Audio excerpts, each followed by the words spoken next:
Okay, I think we're back now. Well, hello, and welcome to tonight's thought-provoking CF Discovery Series. I am Sue Landgraf, Executive Director for Cystic Fibrosis Research, Inc., CFRI, and I'm very pleased to see all of you tonight. Tonight, we look forward to our presentation on cystic fibrosis and reproduction, options for parenting. Our presenter tonight will be Dr. Carolyn Givens with the Pacific Fertility Center in San Francisco.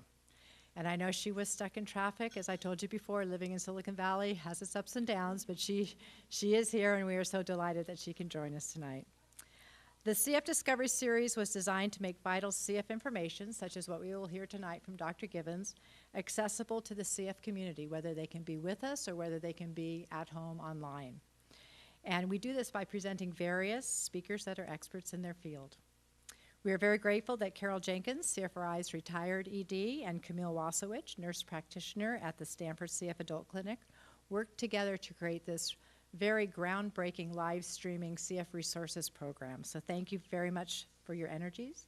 Thanks also to Genentech, Cornerstone Therapeutics, and Modern Health Pharmacy for covering the cost of tonight's program. They cover the cost of the refreshments, of our staff, of everything here. So thank you very much.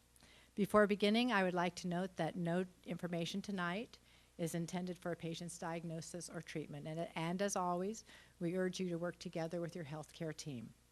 Tonight's program, live from the Crown Plaza Cabana Hotel in Palo Alto, is being presented by your CFRI Live team, Scott Wakefield, Eric Martin, David Suhu, and Mary Convento, who will be fielding questions from our online audience. I encourage you to ask questions, whether you are here in the audience or part of our online community. But for those of you who are unable to attend tonight and would like to participate, you will need to sign in and register through ustream.com, and please do ask questions. So let's get started.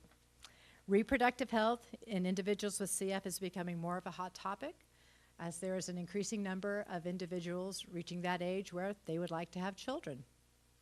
Tonight's discussion should be very, very, very enlightening.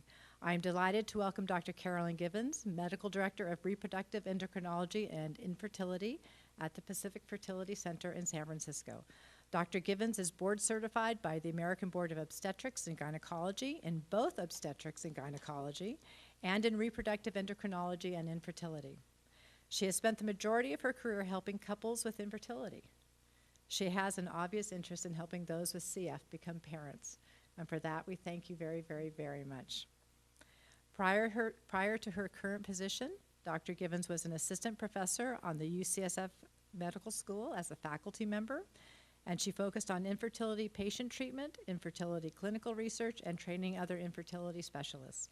Please help CFRI welcome Dr. Carolyn Givens to the podium. Thank you.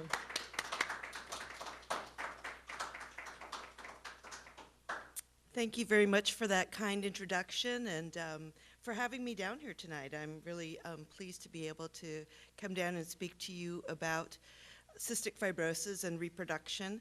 I'm going to be talking, because I mainly work in infertility, I'm going to be talking in the latter part of my talk about parenting and issues with trying to have children and trying to prevent births in children who might be affected with CF. But I was also asked to speak a little bit about some of the gynecologic health issues that are involved for individuals who have cystic fibrosis and some of the challenges that they may face. And so I'm going to go into that part first. I'm going to be discussing issues of infectious disease and reproductive health. And then I'm going to turn to talking about congenital absence of the VAS, which is a very common finding in males with cystic fibrosis and in carriers. And then I'm going to be talking about pre-implantation genetic diagnosis, which is how we can diagnose embryos as potentially being affected with cystic fibrosis and allow our couples who know that they are at risk to have a child with cystic fibrosis to make choices that might be easier for them to handle. So specifically, I want to talk a little bit first about the issue of yeast infections in young women who have cystic fibrosis. Most yeast infections, the vast majority, are caused by an organism called Candida albicans.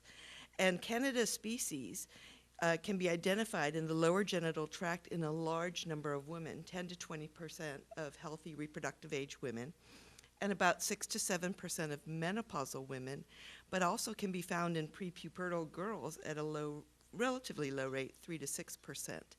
We don't really know if I've searched the literature, and I was unable to find any literature that really addressed cystic fibrosis patients and what their incidence of having Candida colonization would be. But it's probably at these same rates. It's just that they face more challenges in the treatment, and because yeast infections are strongly associated with use of antibiotics, and so many cystic fibrosis patients have to take chronic antibiotic therapy to prevent or treat lung infections. They are often challenged with recurrent bouts of vaginitis and vulvovaginitis, or inflammation of the vagina and the external genitalia with Candida. So some of the issues that are involved with recurrent vulvovaginal candidiasis, which is recurrent vaginal yeast infections, that's defined as 4 or more episodes of symptomatic infection within 1 year. So women can be colonized with Candida species, but not necessarily show symptoms and have infection. It's really when certain conditions may exist that the Candida species can overgrow, and there's discharge and itching and a lot of irritation, and this can be pretty distressing to go through recurrent episodes of this. Typing studies have really shown that Candida albicans is the major species that's involved with these infections, and then rarely there are other types of Candida species that are involved as well. The treatment that is currently recommended for treatment of vulvovaginal candidiasis, if you don't have recurrent disease, you can now purchase over-the-counter miconazole, which is a cream that can be applied to the external genitalia, and a cream that can be applied into the vagina as well to treat these infections. But recent years, they've come out with a very safe oral tablet called fluconazole or diflucan. And simple infections can often be treated with a single oral dose of this medication. But recurrent infections are a different issue. The current recommendation is to treat with 150 milligrams for every 3 days for 3 doses, and then follow up treatment once a week with diflucan for 6 months. So if you have somebody who has had 4 or more infections in a year, then this is the recommended course of treatment. At that point, then treatment is discontinued, and many patients will not experience another episode, although if they have to take more antibiotics, they may develop another recurrence.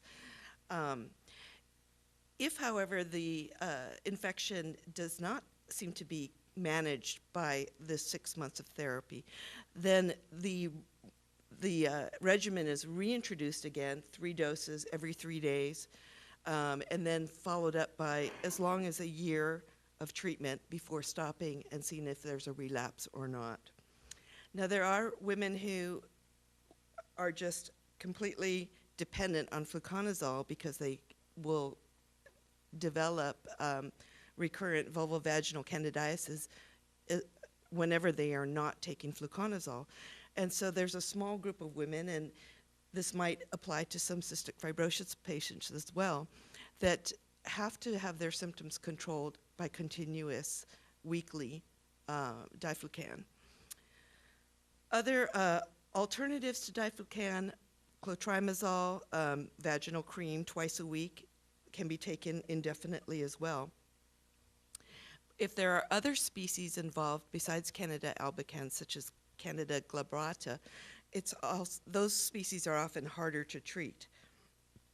And therefore, antifungals such as itraconazole or ketoconazole might have to be used. But these are really stronger medications that require monitoring of liver function tests because it can affect some of the liver enzymes. And if that happens, then that therapy has to be discontinued. There are patients who have shown resistance to these medications as well. And then the treatment is topical boric acid. This is an acidic solution that's applied to the vagina, but it can cause significant local irritation. And it's very, very important that the patient does not ingest this because it can be toxic and even cause death if ingested. So it has to be clear that this is a topical only treatment option.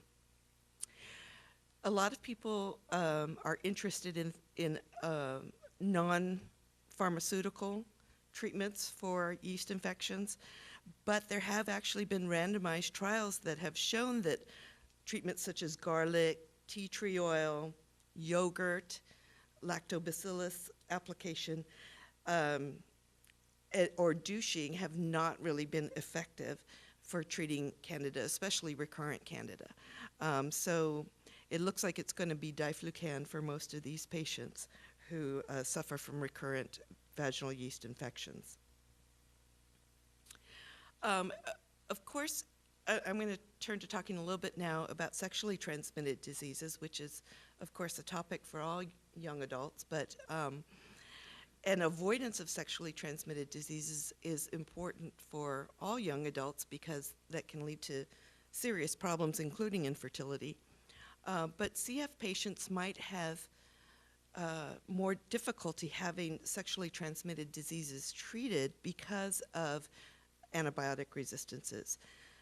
If they have received chronic antibiotic therapy in the past, then the species that they may harbor or develop may actually have more antibiotic resistances, and it may be harder to find antibiotic regimens that will be effective for treating their disease. One thing that I came across that was very interesting, though, and it's kind of an aside, is that Chlamydia trachomatis is a bacteria that is very commonly associated with genital tract infections and can lead to infertility. It can block the fallopian tubes, and sometimes the symptoms are relatively minor, but is, at least in years past, used to be a major cause of infertility, causing tubal obstruction primarily. But it's interesting that recently there have come out with some studies, some basic science studies that have shown that the CFTR gene, which is of course the gene that is mutated in cystic fibrosis patients, this CFTR gene is important for getting chlamydia into the tissues that they infect and causing damage. So actually CF patients might be a little bit protected to some degree from getting chlamydia because of this fact. But that's not a reason to avoid safe sex practices because there are plenty of other types of bacteria and viruses that can be transmitted, as we all know. Some other issues that might surround reproduction and genital health in CF patients is that it's quite common for there to be pubertal delays in adolescence. In girls, the average number of years of pubertal delay is about 2 years. So they go through puberty on average 2 years later than their non-CF counterparts. And in boys, it's about 1.5 years. And this is even if they've been healthy and their CF has been under control. With cystic fibrosis in boys, almost all affected cystic fibrosis males are going to have congenital absence of the vas deferens. And so they're missing the tube that connects the testicles to the urethra, and therefore there's no sperm in the ejaculate. That being true, I'm going to be talking about how we get around this issue in boys who have CF. But girls don't appear to really have specific fertility problems as CF patients. And this is despite the fact that it's known that mucus is thicker, and therefore cervical mucus appears to be thicker also in girls with CF, but it doesn't seem to affect their ability to reproduce. So thank goodness for small favors here that I don't think that with girls with CF that there are necessarily particular problems, and I would certainly allow patients who have CF to try on their own for the usual amounts of time that we recommend, 6 to 12 months, before doing a workup, and I would not treat CF girls any differently in terms of looking at what some of the factors are in why they are not conceiving if they don't. I would definitely work them up and evaluate them just as I would anybody else. Contraception is, of course, too, a special issue with cystic fibrosis patients. Because of the potential complications in pregnancy and really wanting our patients to be very healthy when they go through pregnancy and be in the best possible shape, especially with regard to pulmonary function.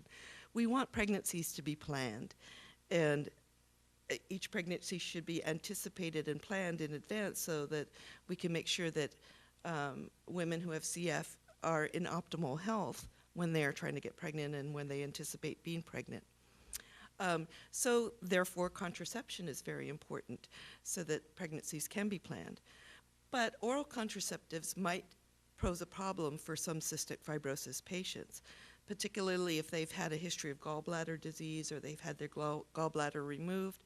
That may make it a little bit more difficult to take oral contraceptives.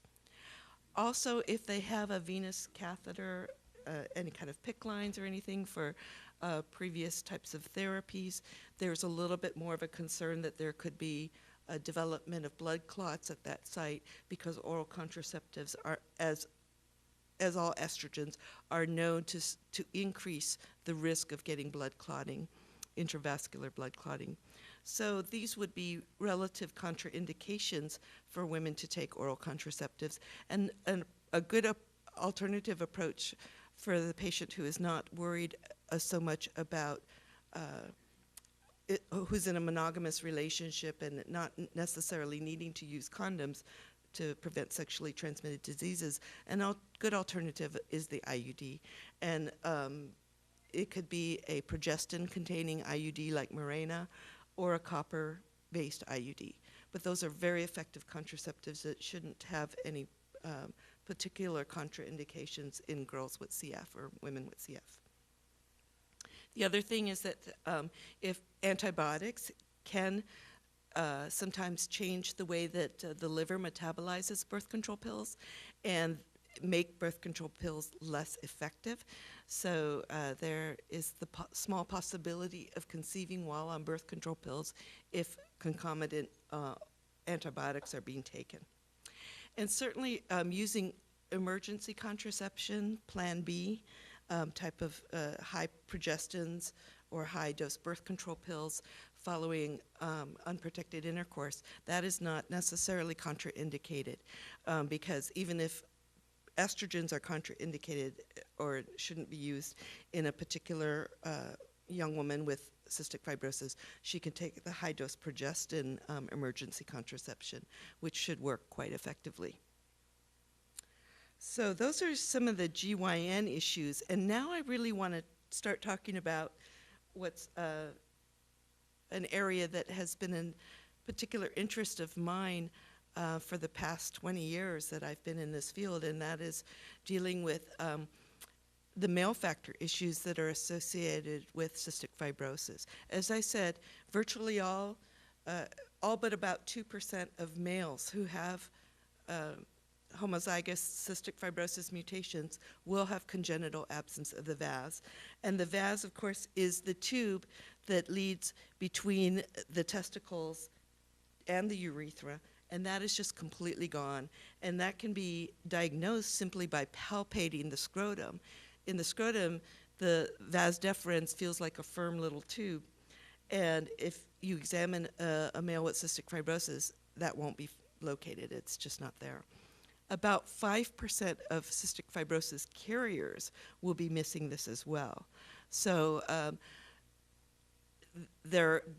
fortunately, in about the last 20 years, we've been able to get around this problem by going directly to the testicles and removing sperm from the epididymis, which is the collecting tubule system just outside of the testicle, or directly going into the testicle to remove sperm. And this has been physically possible to do, but testicular and epididymal sperm were not able to penetrate human eggs. So it wasn't until a technique I'm going to talk about in a bit called ICSI, or intracytoplasmic sperm injection, was developed that we were able to take epididymal and testicular sperm and use it to fertilize eggs, okay? Because unlike ejaculated sperm, these sperm just cannot bind to or penetrate eggs. So as I said, almost all CF males and about 5% of CF male carriers are born without a vas deferens. And the treatment is called MESA or TESA, which is microsurgical epididymal sperm aspiration or testicular sperm aspiration. And then we take that sperm and inject it directly into their partner's eggs in this technique called ICSI. And the success rate for obtaining sperm, because it's purely an obstructive problem, the testicle is still making plenty of sperm in young men, and it can be easily retrieved. So nearly 100% of males with this problem, we can obtain sperm from them. And the success in terms of achieving pregnancy or live birth then is going to depend on whether there are what is the age of the female partner, and are there any female factors that are involved.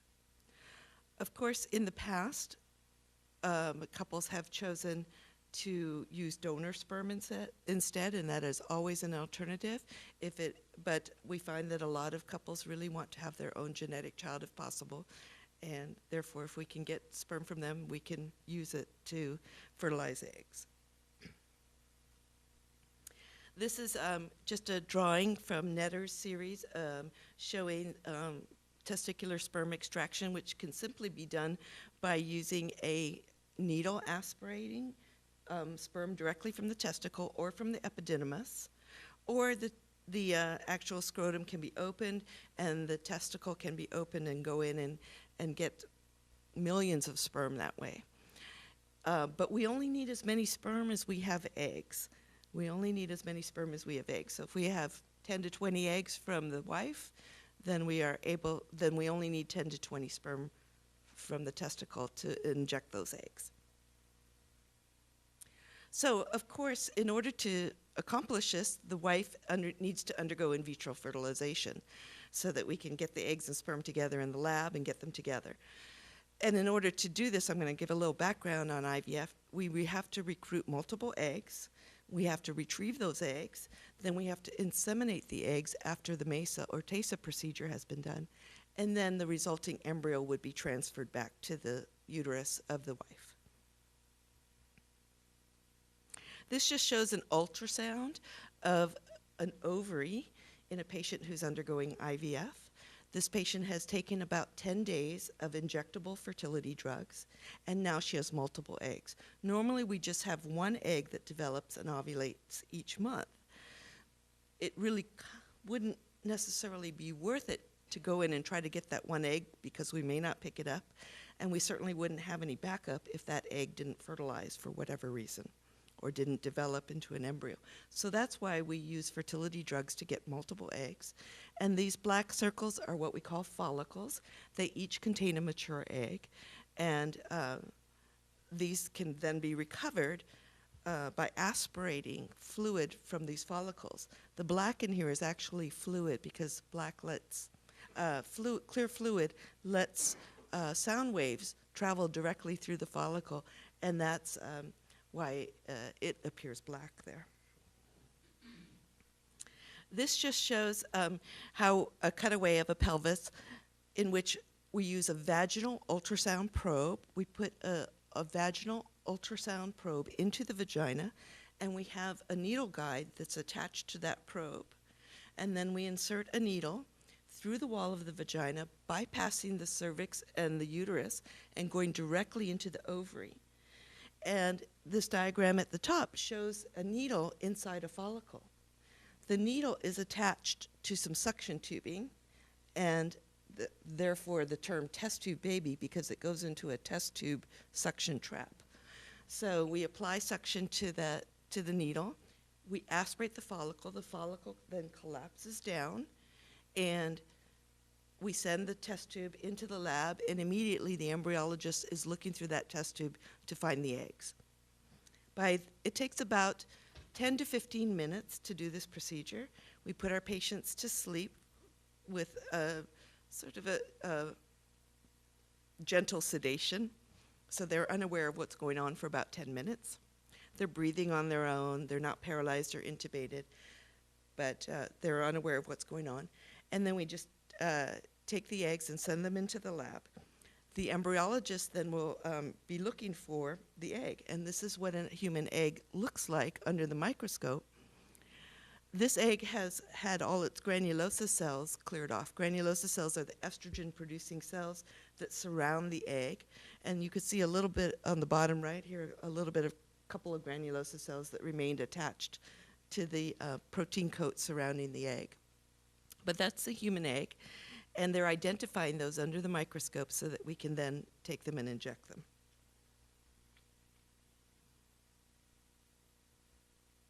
This just shows an embryologist at a micromanipulation station. What he's doing is he's picking up a single sperm with a needle that's about the size of a human hair and picking up an individual sperm to inject it into the egg. And that just shows on the right here, there's a little needle. This is the needle that's the size of a human hair. There's a sperm inside that needle, and it's getting ready to be injected directly into the egg. And this technique was first used in Belgium in 1992 to achieve pregnancy. And since then, it has totally revolutionized the treatment of male factor infertility and has allowed for males who have obstructive azoospermia, as CF males do, or just very low sperm counts for whatever reason, to be able to reproduce, and they would not have been able to do that before this technique was developed. So then the embryo spends the next few days in the IVF lab in an incubator in special culture media. The top left where it says 2PN, that is a fertilized egg. You can see two little round circles, and that's the nucleus from the egg and the nucleus from the sperm, and that indicates that that egg fertilized normally. Now, about 60 to 70% of the eggs that we inject will fertilize normally, and that's the same rate of fertilization that we see when we don't have a male factor and we're just mixing eggs and sperm together and sort of letting them do their thing. So with ICSI, we're able to bring fertilization rates back to normal. On the second day after culture, the embryo has now divided into about 4 cells, and that indicates it's moving along its development normally. On the third day, it has about 8 cells, and then it really starts the exponential cell divisions, so that by the 5th day, we have an embryo that has about 100 to 200 cells. This is an embryo that's called a blastocyst, and it's starting to separate into the parts of the embryo that are going to become the eventual fetus and the parts of the embryo that are going to become the placenta and the membranes. And this is very important when we do genetic testing on embryos. If we are not going to do genetic testing on the embryos, we can immediately transfer this blastocyst back to the uterus of the wife, and she can conceive. For instance, if we've done this for a couple in which the male has cystic fibrosis and we've had to do a MESA or a TASA to get the sperm, we've injected the eggs, we've tested the wife thoroughly with at least a minimum of 97 mutations and possibly sequenced her gene to make sure that she's not a carrier for cystic fibrosis, because her husband, of course, is an obligate carrier, meaning his chromosomes will always be carrying the mutation. So we want to make sure that at the worst case scenario, their child will be a carrier. So we don't necessarily have to do genetic testing on the embryo, and we can transfer it back if we know that the wife does not have CF.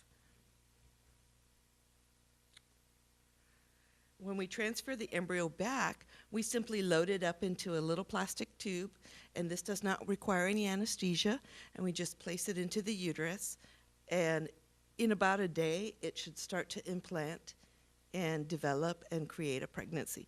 We find out if the patient is pregnant 9 days after we've done this transfer. And we do some early pregnancy ultrasounds about 5 and 7 weeks after the transfer, if all goes well, and everything's looking good, then we send that patient on to their obstetrician because we're just treating for fertility. And then we send them to their obstetrician for the rest of their pregnancy. The last topic that I want to talk about is pre-implantation genetic diagnosis. This is really a technique that started in, again, probably the early 1990s, but has now become standard of care in IVF laboratories around the world. This is an alternative to undergoing CVS or amniocentesis in pregnancy.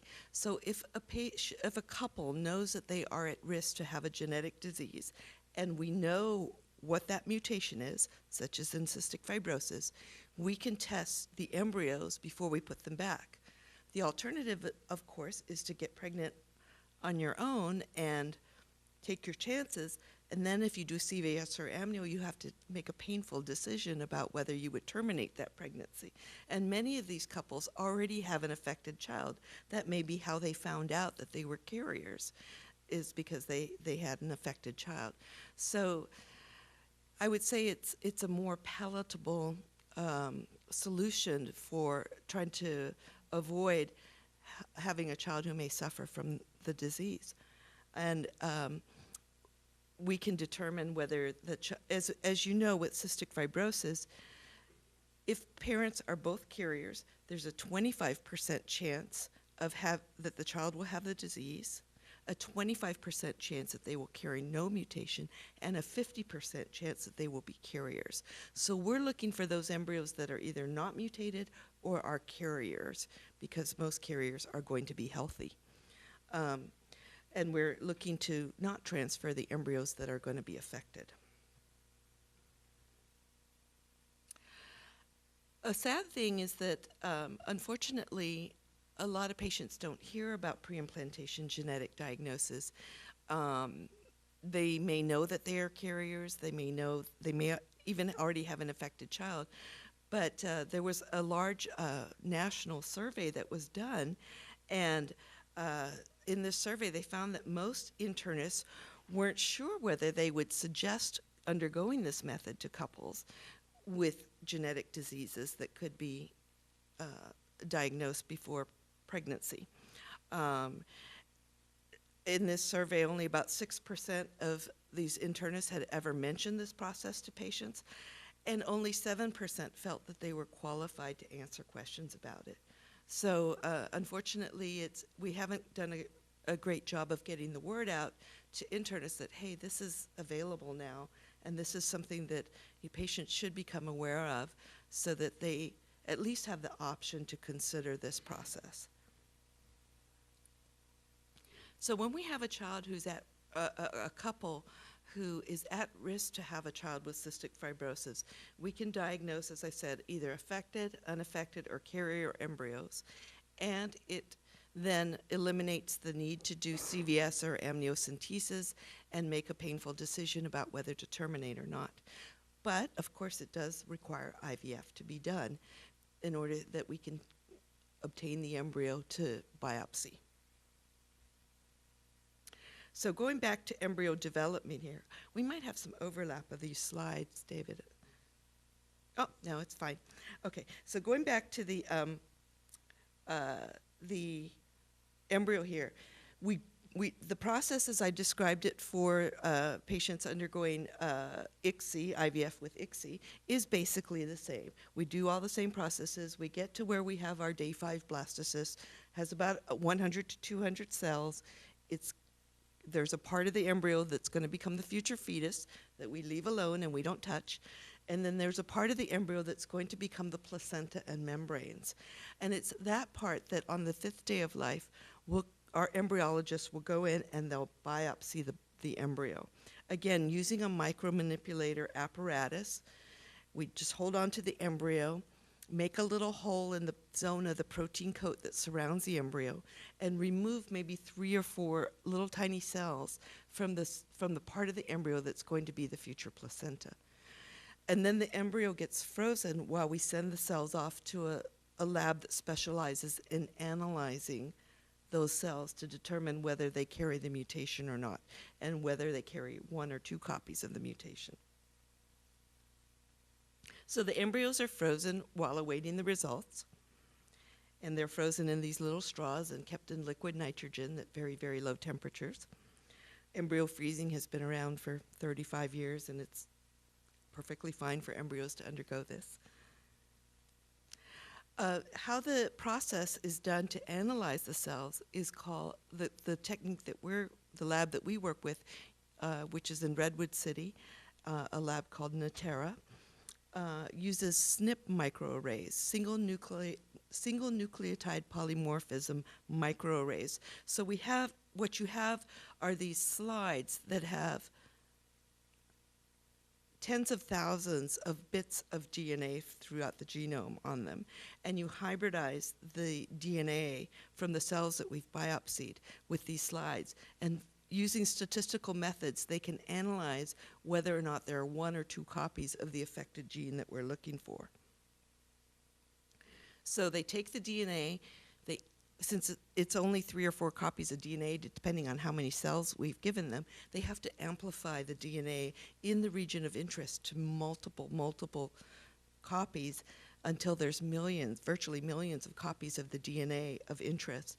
And then they can be hybridized and looked for to determine whether it's a mutated gene or is it not. And of course, it's very important that the lab really knows what the specific mutation in the parents are, because as you know, there are well over 100 different mutations in the cystic fibrosis gene that can cause cystic fibrosis. Some of them, like delta 508 mutation, are very, very much more common than some of the other mutations. But we have to know what the parental mutation is so that we can see if that is present in the embryo or not. But long story short, we are able to get a report back from the lab which tells us this embryo number 1 is affected, embryo number 2 is a carrier, embryo number 3 is a carrier, embryo number 4 is unaffected. And then we can go back to our frozen embryos and pick out embryo number 4 and use that embryo to transfer back to the wife at a subsequent date. Interestingly, too, not only do we look for mutations with pre-implantation genetic diagnosis, but we can actually look to determine whether or not the embryo has the right number of chromosomes. This is actually something that's been much, much more commonly done with in vitro fertilization with couples with infertility problems that aren't necessarily related to a single gene like cystic fibrosis, but just patients who have infertility. We can actually biopsy their embryos and tell whether they have 46XX or 46XY chromosomes in the embryo, so that we can avoid putting back an embryo that will not cause a pregnancy, or an embryo that may cause an early miscarriage, or an embryo that may cause Down syndrome or trisomy 18 or one of the other chromosomally related abnormalities that are common in human embryos. So not only can we tell them, we can put back an embryo that is very, very unlikely to be affected with cystic fibrosis, but we can be assured that that embryo has the right number of chromosomes as well, and has then a really high probability of causing a normal pregnancy.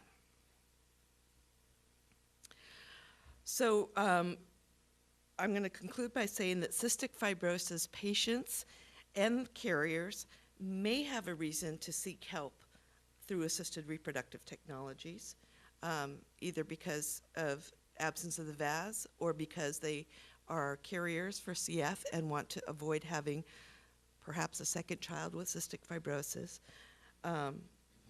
We use MESA and TASA along with IVF-ICSI to allow men with congenital absence of the vas to become biologic genetic fathers.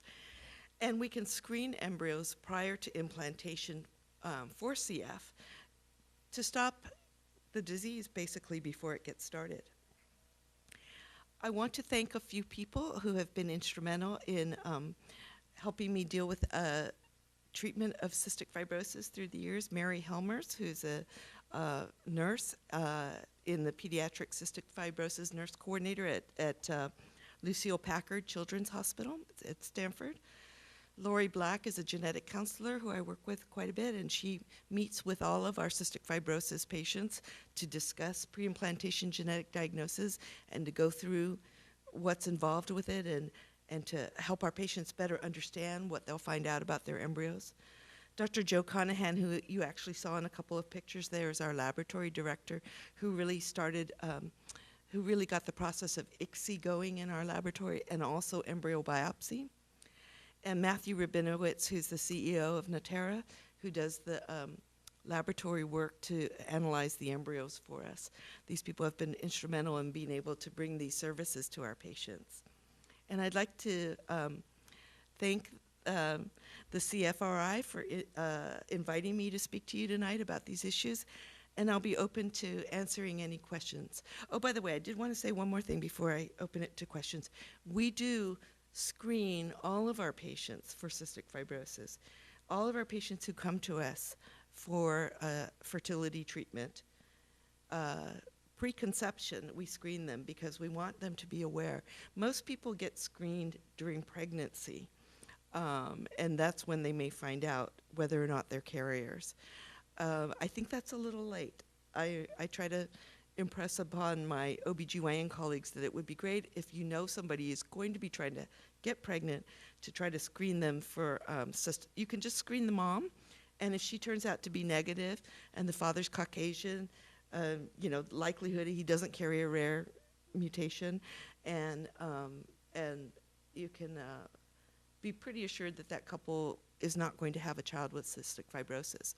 But if we could screen people preconception, then they have the option to consider IVF with pre-implantation genetic diagnosis before they find out once they're pregnant. Of course, insurance companies sometimes balk at covering screening before pregnancy, and that can be a bit of a problem. But we've seen some movement in this area because I would hope that insurance companies would see the value in avoiding having to cover the medical expenses of a cystic fibrosis patient for the rest of their lives. So anyway, I'm very open to answering any questions you might have at this point about reproduction or gynecologic issues in cystic fibrosis. Thank you very much.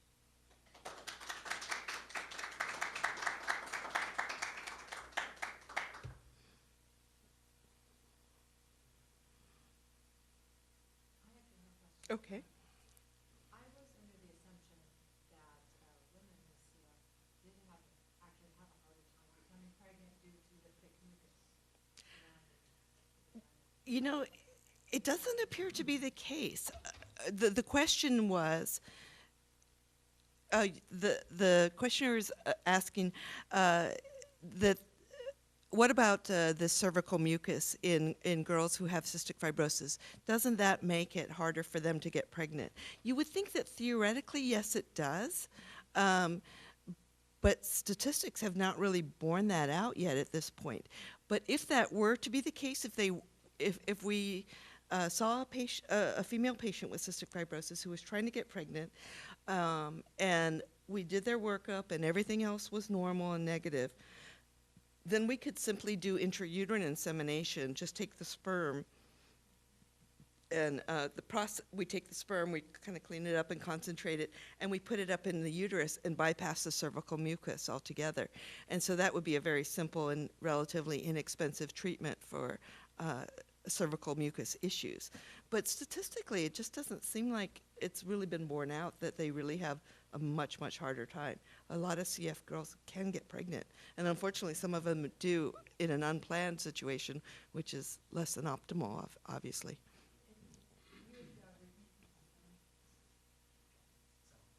You had referred to having CF couples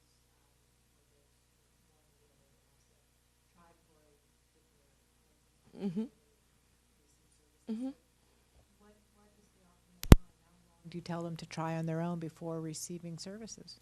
I would say that for most couples, I like to see them at about, if they've had well-timed intercourse for 6 months and they haven't conceived, then it's time that we at least start initiating a workup, looking at some hormonal tests, possibly looking to see if there's any tubal factor, certainly doing a semen analysis, and some of the basic testing, and they can continue trying with timed intercourse, you know, as we're doing the workup. And if they still aren't pregnant after about 9 months, then we would consider treatment.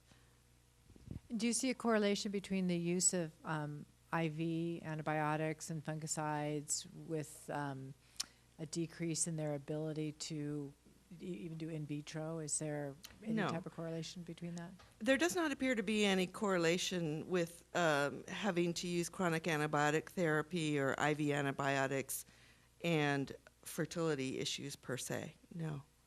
And when they do become pregnant, and it's the female who has CF and she's now carrying this child, what happens when she has an exacerbation and requires IV treatment? At this point, you're no longer involved in it, but maybe you have some information on that.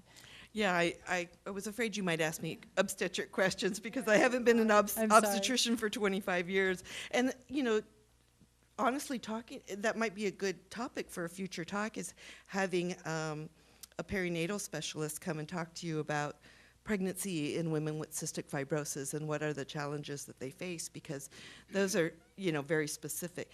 I wouldn't see that there would be any particular risk to most IV antibiotic therapies for women who are pregnant, because there are women who have to have antibiotic therapies for various reasons, and it doesn't seem to necessarily be of harm to the child. I think it's more the concerns of making sure that pulmonary function is optimized during pregnancy, because that's where you can get into quite a bit more risk. Just things to do with pulmonary function. I wouldn't have any particular concerns about IV antibiotic therapy in pregnancy. If it's needed to treat the mom, definitely. Thank you. Mm-hmm.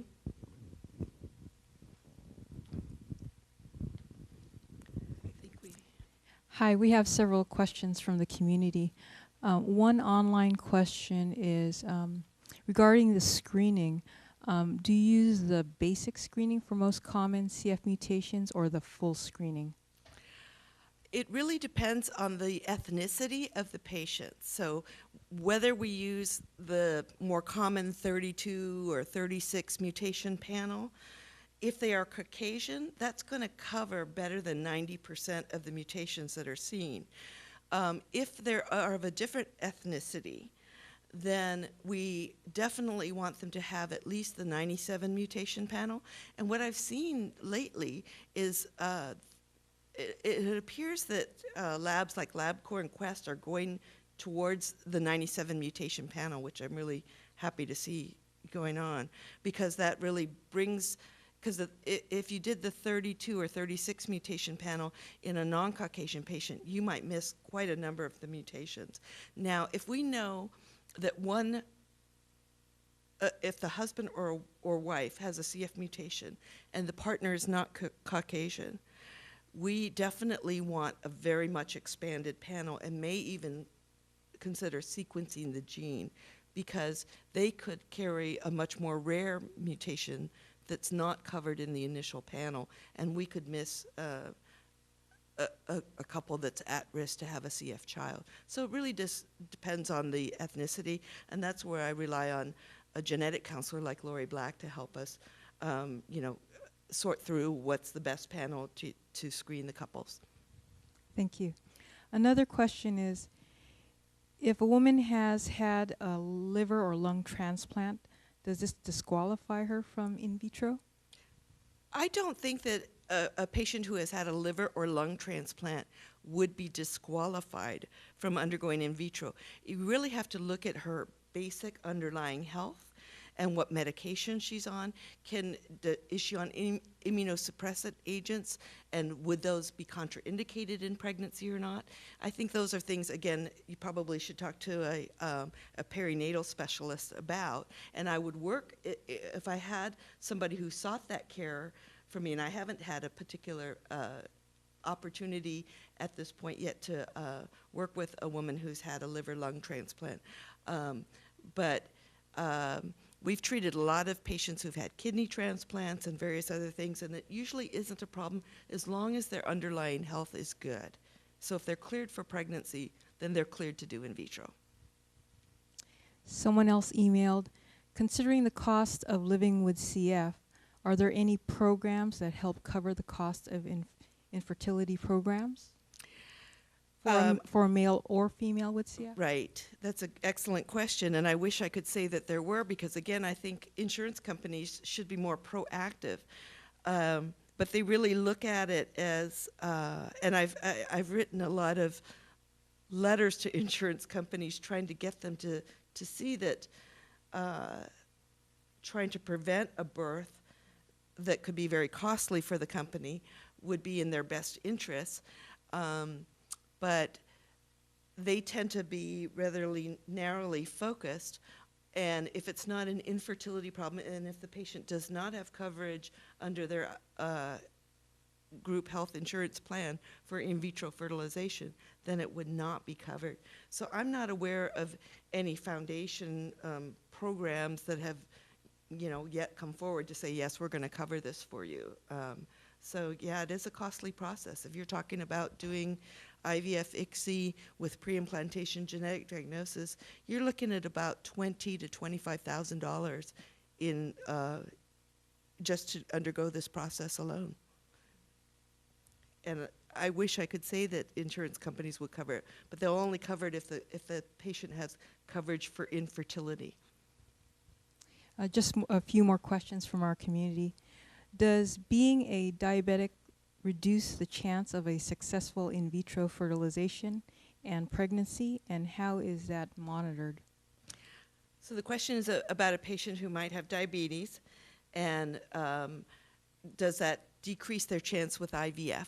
No, not necessarily. Okay, so if the diabetes is under control and the hemoglobin A1C levels are showing good glycemic control, then there wouldn't be a reason to withhold IVF treatment to anybody.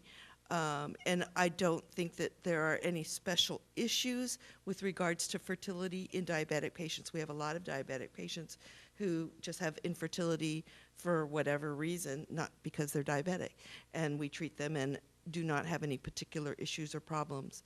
Of course, again, it's an obstetric issue, and you'd want to make sure that that patient is very well controlled before they try to achieve pregnancy. So when I have a patient who's diabetic who comes to see me, I want to make sure that she's connected with somebody who's going to take care of her diabetes issues during pregnancy, with a perinatologist or a Sweet Success type of program, and make sure she's connected with that before she gets pregnant. During fertility treatments, do we assume the woman needs to be off her meds? No. During fertility treatment, we do not necessarily take patients off of their meds or their enzymes or whatever they would need. There wouldn't be a contraindication. Some antibiotics are not necessarily recommended during pregnancy, so we might change an antibiotic regimen, but not necessarily taking patients off of medications that they would need. We just have to look at what the individual medication is. But generally, if it's okay during pregnancy, it's okay during IVF. And the last question is your team in constant contact with the individual's CF team to monitor health during in vitro process? We would be if we needed to be in constant contact, but it's usually part of the initial workup when we're first seeing the patient. We do everything that we can to make sure that they're going to be safe during pregnancy. And if they are cleared to get pregnant, then generally they're cleared to go through the 2 and a half weeks of treatment for in vitro. So it's usually not a big issue for us as long as we make sure up front that they get medical clearance from their pulmonologist or whoever manages their cystic fibrosis issues, that we can manage them. If the pulmonary functions aren't good, then I would not recommend pregnancy. I would recommend considering a surrogate as a possible alternative.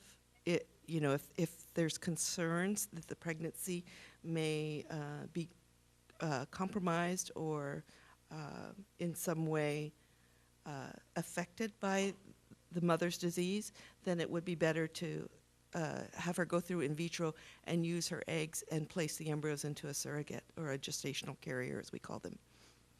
Thank you. Mhm. Oh, one question just came in.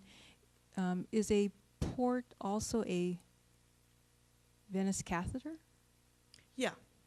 Yes, a port would be, just like any person who has a port, there's always concerns to make sure that they don't clot off. And so that's what I'm talking about when I say a venous catheter would be typically a port for administering antibiotics.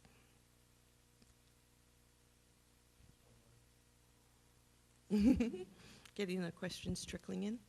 They're trickling in.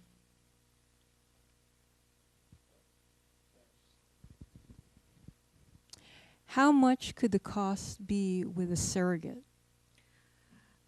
That's where the big money comes in.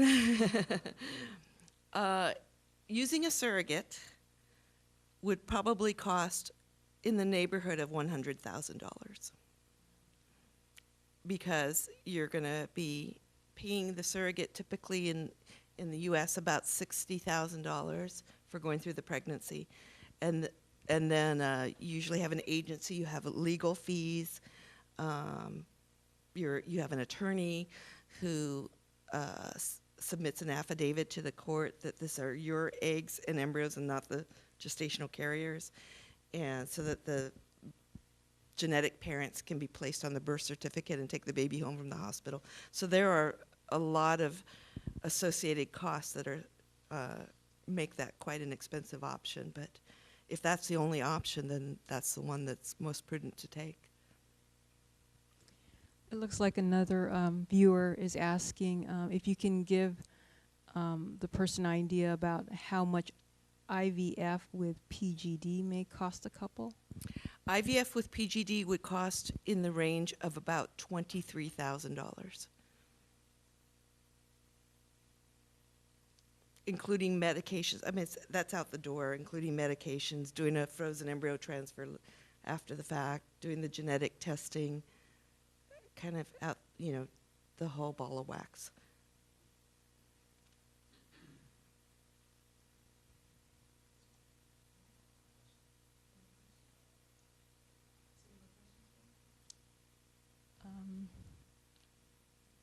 Yes, actually two more. Okay. Does insurance cover IVF with PGD? Does insurance cover IVF with PGD? Yes, if they have IVF coverage in their group plan, which currently in Northern California, probably about 10 to 15% of couples have that. And the same viewer asked one last question. Are there any complications to the IVF meds women have to take? If so, how long? The medications for IVF are generally taken for 10 to 14 days. And because they make the ovaries full of eggs, a patient might feel some bloating and discomfort, may feel full and feel an awareness of their ovaries, but generally they tolerate the medications very well. They have to be given by injection with a small needle, like an insulin needle, so there could be some bruising at the injection sites. As far as really risks of the medications, the main risk that we are always concerned about and why we do a lot of ultrasound monitoring during the treatment is overstimulation, making too many eggs. That can lead to a physiologic cascade that could be quite serious. But we have a lot of ways that we can avoid that running into any serious problems with ovarian hyperstimulation, as long as we're monitoring and we're really aware of it. So it's pretty rare now that we have patients who get full-blown ovarian hyperstimulation. Thank you. Okay, thank you very much. Thank you. That was really encouraging and informative talk. I learned a lot. I usually do at the CF Discovery Series. And living with cystic fibrosis is challenging. We all know that. But I think tonight we all learned something, and we have some hope, you know, for people with CF that would like to pursue being parents, that there are some options out there. So thank you very much for sharing your insights with us. And really a warm welcome. And a thank you very, very much. Thank you all for being here tonight, and for our online viewers. We had quite a bit of action tonight, so as you can tell, it was an important topic for a lot of people that couldn't join us in person tonight. A special thank you once more to Genentech and Cornerstone Therapeutics and Modern Health Pharmacy for sponsoring tonight's series. And please, the very important evaluation forms, don't forget to fill those out, because we rely on that for additional CF Discovery Series presentations. And from all of us here at CFRI, thank you very much. And we will see you on April 8th for our next presentation. We have Sherry Sager, who is the Chief Government Relations Officer at Lucille Packard Children's Hospital at Stanford.